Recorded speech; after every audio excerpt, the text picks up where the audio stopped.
Some of the weapons from your favourite FPS franchises might not be as real as you think. Today we're going to take a look at the fascinating world of video games that have used prototype or exceedingly rare weapons as part of their virtual armory. In some cases taking something that never really existed beyond a blueprint and a box of parts and giving them a level of fame that they would have never have otherwise achieved. Utilising the ever-knowledgeable Jonathan Ferguson, keeper of firearms and artillery from the Royal Armouries in the UK, we're going to break down 5 iconic gaming weapons that aren't as real as you might think. There is only one Pancor Jackhammer in real life, with only 3 ever of being built. But I'm willing to bet that you've fired way more than that in a bunch of different video games. It was designed to be a fully automatic shotgun with a revolver-style cylinder and was intended to bolster a troop's arsenal when it came to close quarters combat. The first time I laid eyes on this thing was while playing Delta Force Land Warrior in the year 2000. But this strange hunk of metal and polymer was also usable in Far Cry, Battlefield 2 and 3, and even while diving through the air in Max Payne. If you could somehow marry a big drum mag of 12 gauge ammo to a repeating or fully automatic shotgun, in theory that would solve a close quarter battle requirement. In reality, it rarely happens that a tactical shotgun is needed in that way. 3 were made as the original prototype, which still survives. You can find videos and information on that online. And the other 2 were tested to destruction by this company, ostensibly for the US government. But as I say, I can't find anything about that. And what we tend to find with automatic shotguns is that they don't make it to formal trials because some general somewhere might think it's a good idea, and the inventor thinks it's a good idea, but the soldiers look at it and go, what are we going to do with this? The thing was an utter failure, even causing the downfall of the Pancor Industries company. Tests proved it to be completely unreliable, reloading would often mean taking the whole weapon apart, and they even tried to turn the cylinder holding the shells into some kind of strange landmine. Even though they would later replace much of the system with plastic, it still weighed a whopping 7.9 kilos or 17 pounds. To put that in perspective, that is more than 2 AK-47s. So why is it so popular in our games? Well, it looks weird and goes really bloody fast. Honestly, that's the entire reason. On paper, it's a super shotgun. It's got an intimidating size and silhouette, as well as the imaginary potential to spew forth nearly a dozen shotgun shells downrange. If you were making a shooter and you wanted spectacle and excitement over historical accuracy, wouldn't you have something like the Pancor Jackhammer? Of course you would. Next up, we've got the German Heckler Koch G11, one of the most futuristic weapons to have ever made the leap from drawing board to virtual firing range. It was an experiment in a caseless ammunition weapon system and intended to replace West Germany's G3 service rifles. From the surface, it looks like a plastic box that you force sticks of ammunition into. But a few games thought it was enough of a selling point to put into their game. I, like many other people, are most familiar with the G11 due to its appearance in Call of Duty Black Ops. But this weapon also showed its futuristic face in Fallout 2, and just once on the silver screen as a futuristic beam weapon in the hands of Simon Phoenix in 1993's Demolition Man.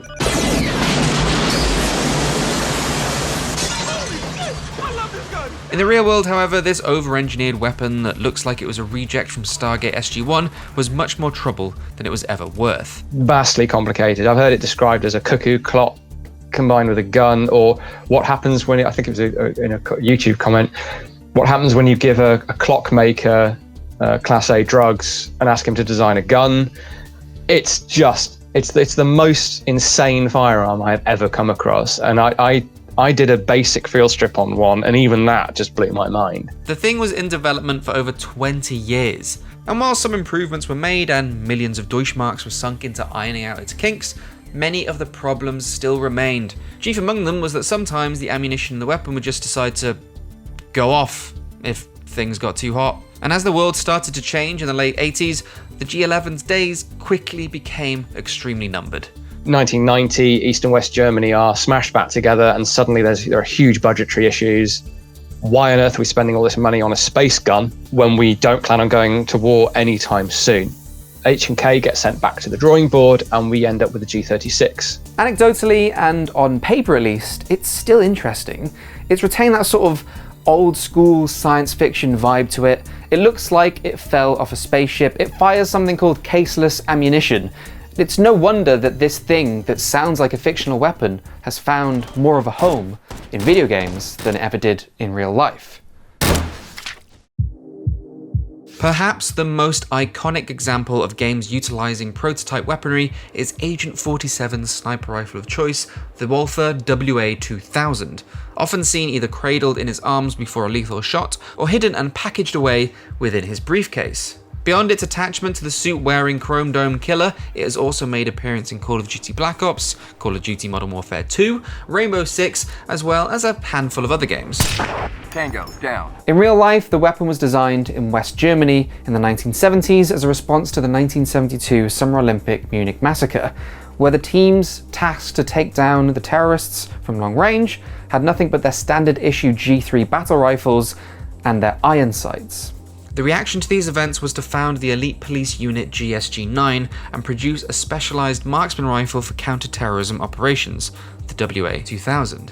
The rifle, however, did not enter production until 1982, and in the 6 years that it was being built, only 176 were ever created, with some being issued to German police units. For the most part, however, production was stopped because it was just far too expensive to gain widespread sale and was passed on by the military due to its cost and lacking in robustness.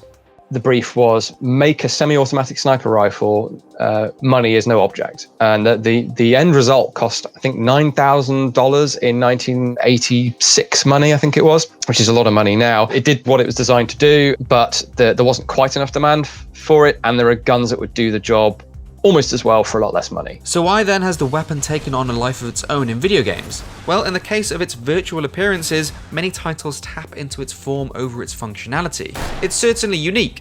The combination of its futuristic shape and old school wooden stock makes it feel at home in every setting, from the Cold War to the near future. Its compact size, unusual design, and rarity also make it a rifle that fits the narrative of a super secret assassin, breaking it apart into a suitcase as we play as Agent 47 sneaking his munitions into a mission, or even in the hands of James Bond, using it in tandem with a license to kill. So the brief for a sort of medium-range police marksman's rifle, it's got to go fast, it's got to go accurate, and that's what the WA2000 achieved really, really well with a short-stroke gas system, rotating bolt, 6-round mag, and of course it does look cool. It's got that Cold War mixture of almost like sci-fi with all the black, flat, faceted angles on it, and then wooden furniture for the sort of touch of class. Dorian Lang is confirmed killed. The money will be wired to your account in a moment. The FMG-9 was the bane of many Call of Duty Modern Warfare 3 players, as in 2011 it was a common sight to see them akimbo style as operatives ran across maps and hip-fired every round they could. It was designed by Magpul, a company known more for making firearm accessories than they are actual weapons. So far the only version they've produced is an airsoft one. FMG stands for Folding Submachine Gun, and the intention was to be able to disguise these things as a small package or something the size of a laptop battery, with the goal of appealing to close protection details like the United States Secret Service or private security companies. Instead, many of these private security organizations decided, maybe it's better if we just do our job instead of wasting time playing with a transformer in a vain attempt to get our weapon out. The real world applications of this are really quite few. So if people aren't clear what we're talking about, this is a pistol or a fully automatic pistol or mechanism thereof in a boxy shell, and it folds up on itself so it looks just like a brick or like a radio, if you wish. What this boils down to, though, is it's far quicker. You know, we've all seen John Wick. You can see how quickly you can draw a pistol from concealment, present it and pull the trigger. It's always going to be quicker than unfolding a gun. It seems that its appearance in Modern Warfare 3, Battlefield Hardline, and Rainbow Six Siege is a reactionary move on the part of the developers. It was a very new idea with a modern and tactical thought process behind it. So before it even entered production, it made sense that it was thrown into shooters that fit the same aesthetic and setting. But since its last addition to a game was back in 2015, it appears to have lost favour with the world of video games just as quickly as it gained it.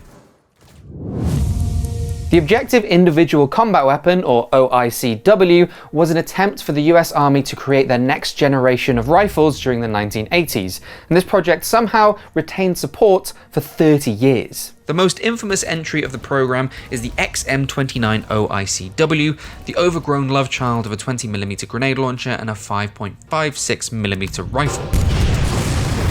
Always makes me think of the massive gun with a microwave and a stereo and a net launcher on it from Beverly Hills Cop 3. You can make popcorn and shoot fire and rockets out of it. The unique selling point of this thing was that the grenade launcher component of the weapon would be able to fire a smart airburst system that fired programmable munitions, capable of hitting an enemy behind or through cover. The idea is to deny cover.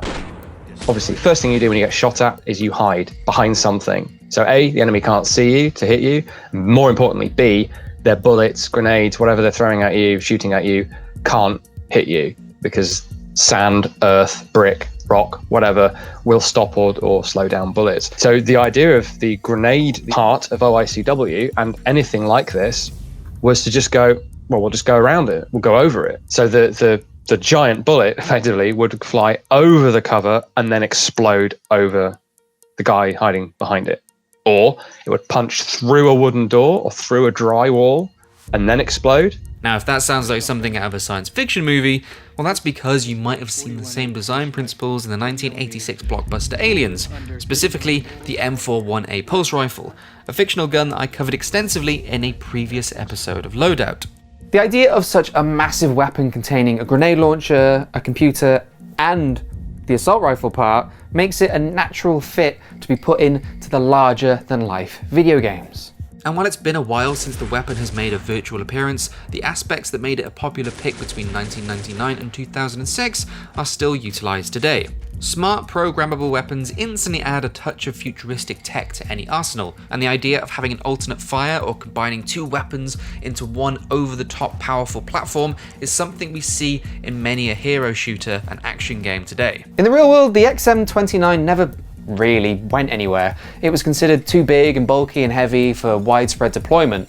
But the upside is that the project was put into separate other weapons that became much more than the original sum of its parts.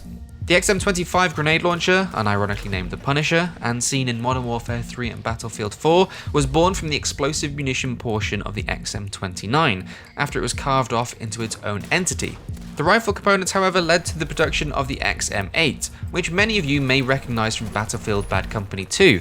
And while the hope was that it would be adopted by the US military, it instead eventually found a home in the barracks of the Royal Malaysian Navy. In the end, the lofty goals of the OIC program ended up being out of reach for the technology of its time. But the silver lining was that it has made for some bloody cool video game weapons. There's a lot of merit to the concept, and we see this time and time again with prototype developmental weapons, is people mean well, they try really hard, but they try to do too much.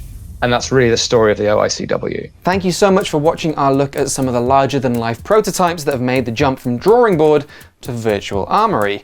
I'm sure there's lots that we weren't able to go into today, so if you have a favourite that we haven't talked about, leave it in the comments section below, and I'll do my best to take a look at all of them. I always enjoy conversating with other virtual weapons nerds, and we're still working on plenty of other Loadout episodes to come, so to be sure that you don't miss those, make sure you subscribe to GameSpot.